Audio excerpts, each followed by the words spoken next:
First up on tonight's agenda is a proclamation that I will be delivering on behalf of the mayor, and it's the Fair Housing Proclamation.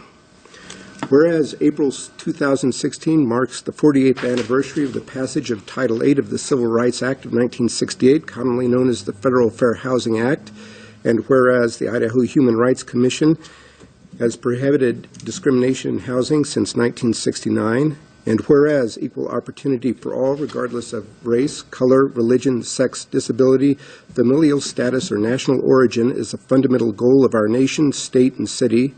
and whereas equal access to housing is an important component of that goal, as fundamental as rights to equal education and employment, and whereas housing is a critical component of family and community health and stability,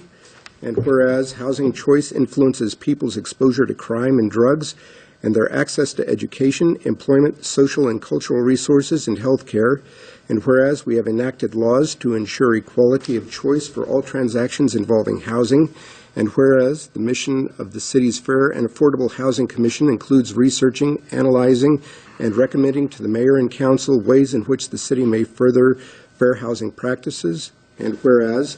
among the duties of the Fair and Affordable Housing Commission are to review the city code analysis and impediments to fair housing and action plan each year, and to recommend changes as it may deem necessary.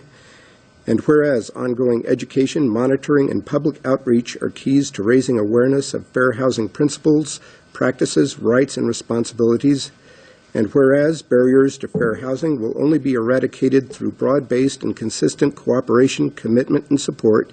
Now, therefore, Bill Mayer, the Mayor of the City of Moscow, does hereby proclaim April 2016 to be Fair Housing Month in the City of Moscow, and he urges all citizens to support programs and policies that prevent or eliminate discriminatory housing practices. That's a lot of whereases.